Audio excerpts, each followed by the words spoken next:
Welcome to Storytime with Kanara Gaming. I am Kenkra, back with another story. This time I am bringing you a story about someone trying to overcome all odds stacked against them. The story is called One Small Tuskarr and was written by Garth. I hope you enjoy.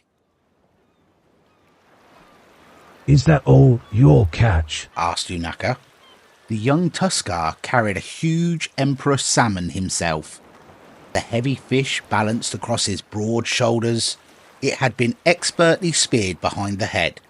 Blood from the wound was trickling along its pectoral fin and dripping inside the collar of Unaka's oilskin, spoiling the white fur trim of the coat underneath. You go first, he added. The catchmaster will have to call his second to weigh my catch. Taruka didn't tell Unaka he was getting blood on his prized inner coat. She hoped it would spread all down his back and prove impossible to clean.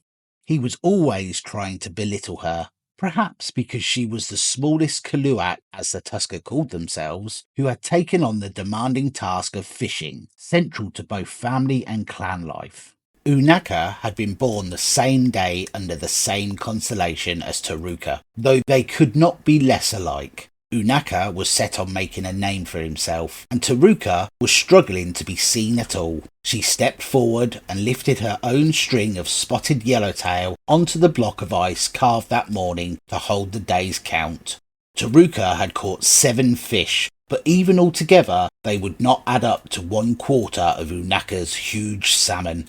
Katik shark-tasted, who had retired from daily fishing when he lost an eye, one hand, and a leg to a shark, grunted and nodded, his tusks very yellow in the afternoon sun. Taruka wished he'd cleaned them like everyone else did. They were so yellow she couldn't even see the deeply etched clan and family symbols.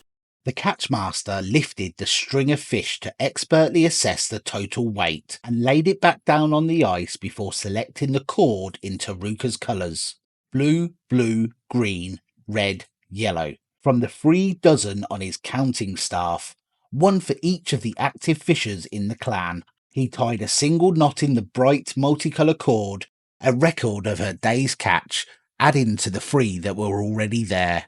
Most of the other cords had many more knots. 1 knot? Asked Taruka. She tried not to show her disappointment.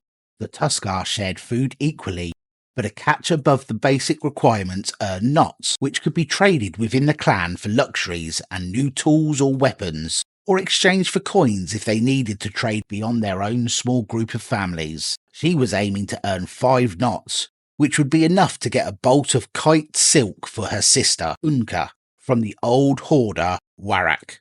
Unka was an energetic child and desperate to repair and fly Taruka's old kite. 1 knot, confirmed Katik. Your fish are small and 3 have early gill rot. They will only be good for soup. Taruka stared at him. He stared back with his left eye, dark, deep-set and unblinking. His right eye was a bare red socket of scar tissue. Both eyes were largely hidden under massive eyebrows that were twice as bushy and dense as anyone else's. Everything about Katik was huge. Eyebrows, moustache, tusks, and a sense of his own importance. Show me the gill rot, she said, pointing to the fish, trying not to reveal that she was standing on the tips of her toes. They were still silver, out of the water for less than half an hour. She had trailed them in her net behind the boat. Their eyes were clear, gills red. There was no sign of the dull, fibrous growths that indicated gill rot. 1 knot, repeated Katik. Maybe one day you will get more, but not today. His tone suggested he didn't believe that day would ever come, and he gestured for her to make way for Unaka. Taruka seethed, but there was nothing she could do. She picked up her fish and carried them to another massive block of ice a dozen paces away, where Larati was busy filleting fish, throwing the finished cuts back to her assistants, who were packing them between layers of ice in sealskin baskets. The clan was getting ready to travel to Kamagua, a Kaluak town and major stopping point in their nomadic peregrinations. Most of the mothers, adolescents and children were to go across the ice and needed lots of food laid down in the seal-drawn sleds in case of delay caused by bad weather or some other incident. The heartier Tuskarr fishers were taking their boats, a shorter passage that should only take a few days, and they could catch their own food on the way. Katic says free have early gill rot and cannot be eaten, grumbled Taruka. Larati paused from her expert beheading, gutting and filleting and stabbed her knife point into the ice butcher's block, sending a spray of small chips into the air. Katic is like the old stones, chuckled Larati. unchanging. He dislikes anything new or young. You are both. Why not butcher with me? Better company and no splinters to be had. He counted this as only 1 knot, said Taruka. 1 knot. Katic stinks worse than frozen sildong thawed in spring, said Larati, loud enough for Katic to hear. Doubtless he would return the insult later. This was their usual practice. More softly, she added, but no other catchmaster would give more. Some might not even give 1 knot. Taruka gave a Tuskarr sigh, a long, whistling note through pursed lips, accompanied by a slump of her shoulders. She adjusted her rolled-up fishing net as it threatened to slide down to her elbow. I know, she said. I must catch more fish, bigger fish. Larati nodded without conviction and took up her knife again, bringing the sharpened whalebone down in a decapitating blow on the fish before her. She used the flat of the blade to sweep the head into a basket by her knee and swung back to slit open the fish's belly. Taruka trudged away, knowing that even her friend Larati didn't believe she could catch more and bigger fish. Everything was against her. She was shorter and slighter than most Tuskarr. Unlike the other fishers, she could not row one of the bigger boats. Her craft was much smaller than most of the clan's vessels, and to make up for her lack of rowing power, she sailed most of the time, which had unique advantages and disadvantages the others did not share. Even worse, she had not been fully taught to fish by her father, as the others had been. Her father had died when she had just begun to go to sea to start learning with him. He had simply not returned from fishing one afternoon. Almost a week later, the mast from his boat washed ashore, the sails and rigging stripped from it and the ends splintered. Years later, Taruka had shortened the mast and stepped it in her own tiny boat. It was one of only 2 things she had left from her father, along with the memory burned in her mind of that one day she had fishing with him. He had given her a line and hook, but she hadn't caught anything, and after a whole morning wanted to try a net or even spear, even though she was too small to lift either one. Taruka, it's not hook, net or spear that makes a true fisher. It is the patience to use them well. An hour later, she caught a huge sunfish and was almost dragged out of the boat, her laughing father pulling both her and the fish in at the same time. But the next day, Taruka had been invited to go kite flying, and he had gone alone, never to return. She had taught herself to fish, watching the others, listening to their talk, and going out every day to learn through trial and error. A great deal of error when she first started. None of the other Tuskarr would tell her about the currents or the places the fish gathered, claiming the teaching could only take place between a fisher parent and child. A few gave her hints from time to time and offered general but distant encouragement. I will catch big fish, Taruka muttered to herself. I will. She was repeating this litany as she kicked through the slushy snow to the camp, which lay in the sheltered vale some distance from the landing point. When she heard footsteps behind her, thinking it was Unaka coming to brag about his catch even more, she sped up, putting her head down and lifting her feet higher. Tuskarr were not built to run, but this was one thing where her lighter build helped. Ho, youngling! Wait for me! It wasn't Unaka. Taruka stopped and turned around, recognizing the scratchy voice of Haruka. The older Tuskarr had nearly drowned once, and her voice had been permanently affected. Haruka was one of the oldest fishers. Wait! Commanded Haruka, puffing up. She had dyed her mustache blue, and her tusks were engraved with symbols Taruka didn't know. Quite different from the usual family and clan ideograms everyone else had, marks granted for deeds of great distinction. Taruka had long wanted to ask exactly what they meant, but she didn't dare. Haruka never talked about the symbols, and she was deadly with both a spear and her bad temper. Have any of the others warned you about Liquoc Strait? No. Said Taruka. Haruka grunted angrily, but the anger was not directed toward the younger Tuskarr. She sank heavily on one knee, drew her filleting knife, a slender length of carefully sharpened whale tooth, and swept aside a layer of snow to scratch out a rough map in the ice beneath. The ivory point cut the shape of the coast from the current camp to Kamagua, and a large island to the southwest. Replacing the knife, Haruka drew with her gloved finger a line that went out from the shore and around the island, rejoining the mainland well to the north. No one has told you to sail the longer way around Prack Island like this? She asked. You know you must not cut through Liquoc Strait. No. Replied Taruka. No one told me. Why? There is death there. Said Haruka. Avoid it. She got up, huffing so much her moustache blew up almost to her eyes, clapped Taruka on the shoulder, and strode back down the slope toward the landing place. Taruka watched her and wondered about the warning. Was it honest advice? Or had the others sent Haruka because she was the one Taruka was most likely to believe?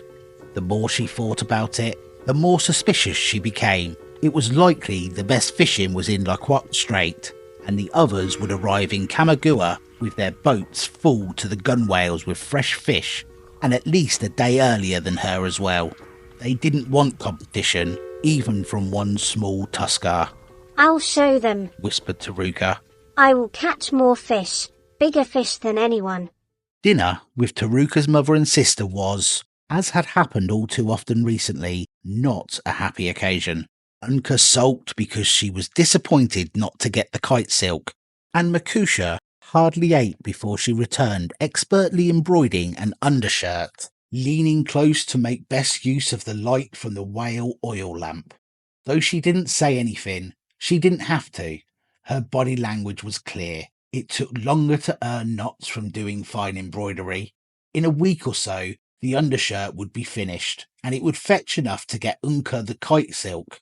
Makusha had caught Taruka to sew, and though she was not as skilled as her mother, the two of them working together could finish an undershirt every 2 or 3 days. It was much more certain than fishing, if less respected among the clan. I will catch many fish on the way to Kamagua, announced Taruka, answering her mother's unspoken criticism. You will get your kite silk, Unka, and Mother will have the tusk polish she likes. Unka covered her head with her sleeping furs and pretended to be asleep. Makusha emitted a noise that could be taken as either encouragement or doubt. More likely the latter, and continued sewing. Taruka snorted, a very clear expression of discontent, and left the tent. Outside, the sky had turned purple and dull orange. It never got properly dark like this far north. A few brightly coloured kites were swooping overhead, flown by some of the older children who were not exhausted by the day's work. Taruka went to the sled and checked the loading. Everything was in its proper place. The harness was ready to be hitched to a seal or another sled. The clan had only 6 draft seals, so each would pull 3 or 4 sleds. One package on the sled caught her particular attention, as it always did, lying in pride of place atop the load. A scabbard longer than she was tall, made of the best sealskin, decorated with buttons carved from whalebone. It contained the only other possession her father had left the family, apart from the mask the sea had returned. His cherished spear, which he had almost never used. The spear was very old and very special. Taruka remembered him telling her that, though it was many years ago now, and she had been younger than Unka, he had said, If I need the spear, Ochanoa will tell me so. Yes, said a voice. It sounded close to Taruka's ear, but also strangely distant at the same time. The voice made her moustache hairs stand up and her tusks ache, and she looked wildly about her for whoever could possibly be talking and could cause such an effect. But there was no one. Apart from the kite flyers further up the vale, their camp was quiet. Everyone was eating their dinner or had already gone to sleep. Did I imagine the voice? Taruka asked herself, but she was sure she had heard it, and it had seemed to answer a question she had not asked. Or had she? It had come at the exact moment she remembered her father talking about the spear and Ochinoa, the goddess of wisdom. A breeze suddenly roared around the sled, picking up ice crystals in a miniature whirlwind before depositing them at Taruka's fur-wrapped feet. Instinctively, from her own kite-flying days, she looked at the kites. A gust like that could easily break a string, but the kite sailed peacefully overhead. There had been no gust of wind up there. She looked down. The ice crystals had made a pattern there, a rough symbol in the shape of a kraken, the mark of Ochinoa. I am to take the spear?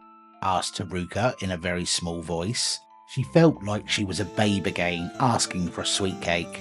The wind came howling back, scattering the shards of ice to destroy the pattern it had made, and then as quickly as it came, it stopped. The air was still again. Taruka reached up and took down the scabbarded spear. Taruka left very early the next morning. Makusha and Unka were still snoring away in the tent, tightly wrapped in their sleeping furs. Outside, no one else was stirring. Though dawn did not so much break as gradually brighten, it was light enough to see, light enough for Taruka to set forth. It was also cold, but not especially so for a Tuskarr in furs and oilskins. By the time she got down to the landing place, Taruka was even hot, so she unlaced her gloves and boots a little to let some air in. She had left her boat ready the day before, as always, but still had to stow her net and the spear. She had not taken the weapon from its scabbard. It did not seem right to do so. It was not yet time. She tied it in place next to her very ordinary spear, alongside the gunwale on the port side. It looked to be a good sailing day. A light breeze was already blowing from the southeast, and it would probably strengthen. Taruka shoved off from the jetty and rowed her boat out between the larger vessels anchored close by. Once clear of them, she raised headsail and mainsail, trimmed them to gain the best point of sailing, and steered for the north. She glanced behind her once as she settled by the tiller. A couple of the other Tuskarr were preparing their boats, one of them, Unaka. He shouted something after her, but the wind blew his words away. She hugged the coast going north, keeping it in sight, instinctively noting her speed by observing the fragments of ice that floated past. There was no danger of icebergs yet. That would come in spring, when the frozen sea to the north broke up and the ice floated south. The southeast corner of Prague Island came into distant view before noon, and her current course would take her closer to it than the mainland. Taruka hesitated for several minutes before going about on the opposite tack to strike northeast, steering directly into Lyquok Strait. All the time she was watching for signs of fish, a disturbance of the surface like the unseen rain falling, or silver shapes jumping, or a gathering of seabirds. The breeze had strengthened, enough to send her boat along with every stay humming, the sails taut. If it blew harder, she would have to take in a reef or even lower a sail, but for the moment it was a very fair wind for Kamigawa. An hour later, as Taruka gauged she must be halfway up the strait, the wind suddenly increased. Though there were no clouds and she had not seen the characteristic movement on the water, Taruka lowered and filled the main, half thrilled at the speed she was making, half worried the wind had increased without warning. There were still no signs of any fish. Taruka peered about her, ignoring the cold spray flying into her face, from the bow piercing the wave tops. In answer to the wind, the sea was becoming rougher, the swell no longer so regular and even. She saw something off to port, wiped her eyes with the back of a glove, and looked again. There was a shadow under the water coming toward her, a huge shadow, at least 6 times longer and 3 times as wide as her boat. It moved as swiftly as the wind-driven craft, though it was fully submerged. In that instant, Taruka knew Haruka's warning had been entirely honest. But she had no time to regret her ill-founded suspicion. The shadow moved under her boat. Taruka's hands were already in motion, reaching across to untie the spears. She grabbed the scabbard and ripped it open, sending buttons flying. Her father's spear was halfway out when the boat shuddered violently and came to a full stop. As if she had hit a rock, Taruka was hurled forward, landing with a terrible jolt on the bottom boards before the mast. The boat lurched up again and lifted up, seawater pouring from its sides. At first, it was almost level. Then the stern began to sink and the bow to rise. Taruka gripped the mast with her left hand and pulled herself up, somehow managing to get the spear free and ready in her right hand. Unlike most Tuskarr weapons, the spearhead was not made of sharpened bone, but black volcanic glass. The boat lifted higher and higher, up into the air. Timbers groaned and screeched as the boat started to slide, stern first toward the sea behind. Taruka looked over the side. The giant sea creature had risen up underneath, and now the boat was sliding down its scaly hide. Whatever the creature was, it wasn't a whale, not with those strangely shimmering blue-black scales instead of blubber. The beast lifted its head higher, and the boat began to slide faster backward. Taruka lifted the spear high, leaned over the side, and drove it into the strange scale below with all her might. The spear rebounded with a screech, as if she'd struck at stone, the shock reverberating through her wrists and elbows. The scales were armour. Even her father's fabled spear could not penetrate it. The boat's stern hit the sea and it lurched sideways. Taruka jumped clear and slid downward too, her feet scrabbling for purchase. Somehow her free hand found a gap between two scales and she forced her fingers in and hung there. But before she could think of what to do, the great beast raised its tail, which was long, tapered, and thin like an eel's. She lost her grip, plunged forward, and went slipping down the creature's back the other way, towards its head.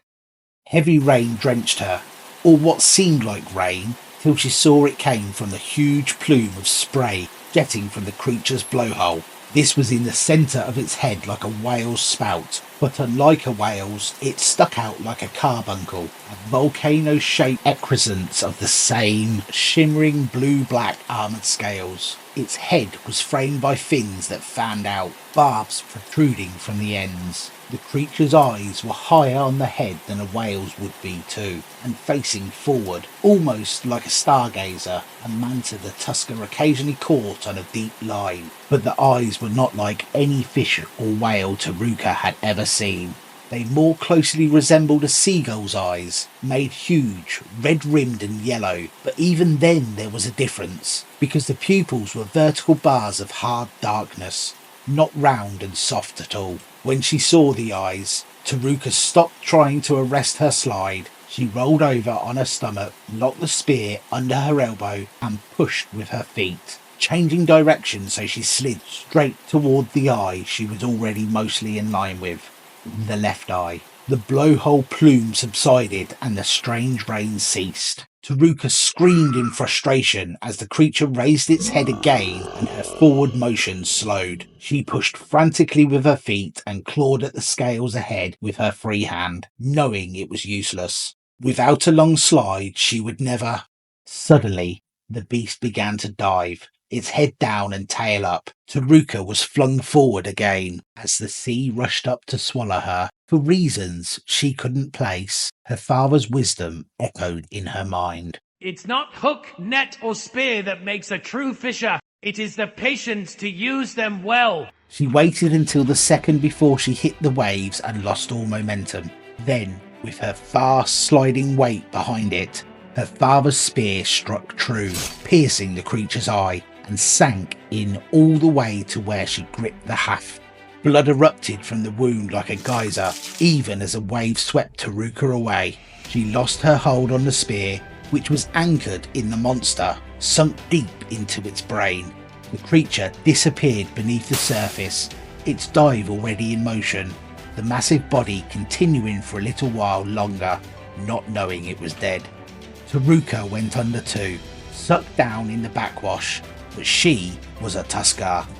Water so cold it would kill most of the other denizens of Azeroth in minutes was survivable for her. The Kaluak did not drown easily.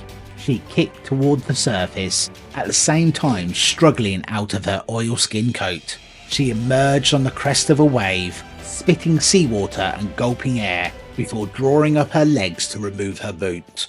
Then she trod water for a while and looked around. Sturdy as her Tuskarr body was, Taruka knew she would almost certainly die of exhaustion, exposure, or both. But there might be a chance she could delay her inevitable end. If she could see the shore, she might be able to swim to it. Or maybe the oars from her boat had floated free. She could rest on them and maybe... Her boat? Taruka blinked and wiped her eyebrows, which were sodden and dripping salt water into her eyes. She had to wait till she rose up on the crest of the next wave to confirm what she thought she'd seen. But there it was. Her boat hadn't sunk. It had capsized. The hull was riding low with the keel barely an arm's span above the sea, with the mast snapped off and floating next to it, but her boat was still afloat. She swam to the craft and climbed, shivering, onto the upturned hull. It felt colder in the wind, but she knew it was better to be out of the water. The sun was shining, which would help enormously, and the wind had lessened. Taruka took stock of the situation. She had her inner furs on, which would grow warmer as they dried. Unless the swell increased and waves broke over the hull, or the boat sank lower, the furs would dry over the next few hours. She had her filleting knife and a few strips of cured fish. The mast floating nearby had the furled mainsail attached. The cloth might be useful. But with all that, she still could not right the boat by herself. All she could do was float here and hope to be rescued. Or, if the boat somehow drifted close enough, she could swim to the barren shore, which would not be much better. Something moved in the corner of her eye, a shadow under the surface. Taruka flinched, unable to help herself. Was the creature only blinded and now coming back for its revenge? She clutched her knife, knowing it would be useless, and steeled herself for what was to come. The shadow rose, and then, with an anticlimactic sound like a big stone thrown into a pool, the creature bobbed to the surface. Taruka stared at it, waiting for the tail to suddenly whip up, the elongated, toothy jaws she had refused to look at before to yawn wide, the beast turning to engulf her, boat and all. But, at the same time, she knew a floating dead fish when she saw one. It simply took several seconds for this to break through the panic in her mind that told her she really was going to die this time. A minute or two later, she was sure the creature was dead. She took a deep, if somewhat shaky breath and considered the floating creature. It rode high in the water, much higher than any normal dead fish would float. It must have a lot of air inside it, she thought. This led to other thoughts. Perhaps there was a chance. Taruka slid over the side and dived under her boat, returning a minute or two later with one of the oars, which had luckily not floated free. Sitting astride the keel, she began to paddle the boat toward the massive corpse. Reaching it, she tied her boat off at the tail and climbed onto the monster. Now that it was floating level, it was easy to walk all the way up to the blowhole and take a look inside. From there, she edged forward and looked down at the long, protruding upper jaw. It was like a ship's bowsprit, Taruka thought. She went back to her boat, cut the mast free from various tangled lines, and dragged it up onto the monster's back. The mast had survived 2 ill-fated voyages, was now to be put in service again in a new craft. Taruka stepped the mast in the blowhole. It didn't fit all that well, but she choked it with a bit of splintered timber. The forestay she fastened to the tip of the outthrust jaw.